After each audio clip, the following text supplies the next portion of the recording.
श्री रेवणसिद्धेश्वर मंदिर परिसराच्या सर्वांगीण विकासासाठी आवश्यक निधी उपलब्ध करून देण्याचे आश्वासन आमदार देवेंद्र कोठे यांनी दिले। मंदिरातील विकास कामाच्या लोकार्पण सोहळ्यात ते बोलत होते। यावेळी श्री सिद्धेश्वर देवस्थान पंच कमिटीचे अध्यक्ष धर्मराज काळादे, महापालिका आयुक्त डॉक्टर सचिन ओंबासे, महाराष्ट्र गोवा बार कौन्सिलचे सदस्य ॲडव्होकेट मिलिंद थोबळे, नगरसेवक किसन जाधव, राजशेखर पाटील, अजय पूनम, शिवराज गायकवाड, ज्येष्ठ पत्रकार व्यंकटेश पटवारी आणि आनंद मुस्तारे उपस्थित होते। श्री रेवणसिद्धेश्वर महाराज हे आपले श्रद्धास्थान असल्याचे सांगत आमदार कोठे यांनी मंदिर परिसराच्या विकासासाठी अंजान पत्रक तयार करून पालकमंत्री जयकुमार गोरे यांच्या माध्यमातून निधी मंजूर करण्याचे स्पष्ट केले।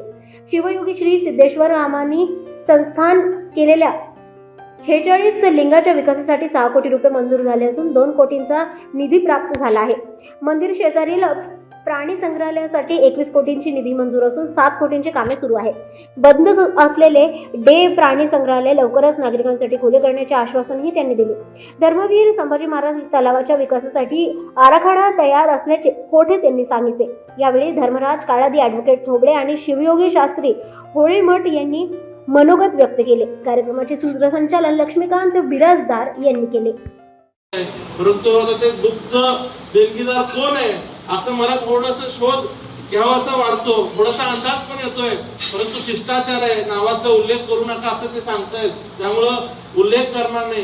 जो कोणी तो गुप्त देणगीदार आहे त्याला सिद्धरामेश्वरांचा, रेवणसिद्धेश्वर महाराजांचा आशीर्वाद लाभो हीच परमेश्वराची प्रार्थना करतो।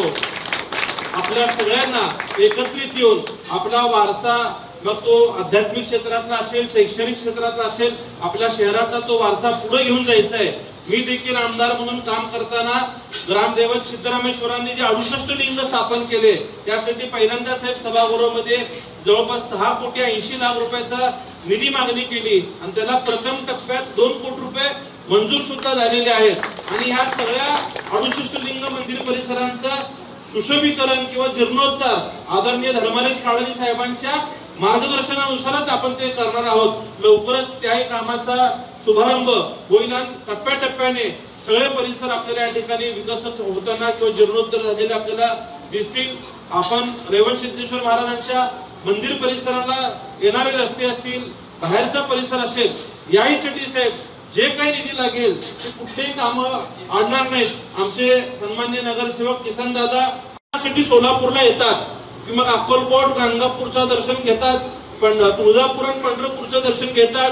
मग आपल्याला सांगावं लागतं की आमचं ग्रामदेवताचं सिद्धरामेश्वरांचं मंदिर आहे, अमृतसरच्या धर्तीवरती ते सरोवरमध्ये तलावामधलं मंदिर आहे आणि किंबहुना ते लोकसहभागातून तयार झालेलं पहिलं जगातलं तलाव आहे। ही बाब लोकांना, विशेषतः पर्यटकांना सांगितल्यानंतर ते लोक आवर्जून दर्शनाला जातात आणि मग अशा माध्यमातून त्याचा प्रसार होऊन अधिकची भाविकांची संख्या, पर्यटकांची संख्या सोलापुरात वाढावी लागते आणि अशा पर्यटकांना आणखीन एक स्थान सोलापुरात व्हावं म्हणून ह्या तिन्ही क्षेत्रांचा आपण येणाऱ्या काळात साहेब निश्चित विकास करूयात। म्हणजे महात्मा गांधी प्राणी संग्रहालय, धर्मवीर संभाजी महाराज तलाव आणि आपलं रेवणसिद्धेश्वर मंदिर, या तिन्ही गोष्टींचा जर एकत्रितपणे विकास झाला तर सर्व भाविक या ठिकाणी आवर्जून मोठ्या प्रमाणात उपस्थित राहतील। या कार्यक्रमाला इतक्या मोठ्या संख्येने आमच्या महिला भगिनी सुद्धा आहेत आणि आमच्या मल्लू जाधवांचा आणि सुनील कांबळेंचा मला परवा दिवशी कार्यक्रमाला आल्यावर दादा निरोप होता की तुम्ही प्रचारालाही आला नाहीत। प्रचाराला मोनिका वहिनी आल्या होत्या, किसन दादा, आम्ही सगळ्यांनी प्रचार केला, परंतु हा सगळा परिसर भाजपमय परिसर आहे। आम्ही कोण उमेदवार आहे बघत नाही, आम्ही सगळे भाजपला एकतर्फी मत टाकतो आणि तुम्ही आमच्या भागात आलं पाहिजे, आमच्या समस्या अडचणी समजून घेतल्या पाहिजे। त्यामुळं मी आवर्जून आज साहेब त्यांच्याही घरी त्या ठिकाणी भेटीला पाहणीला जाणार आहे।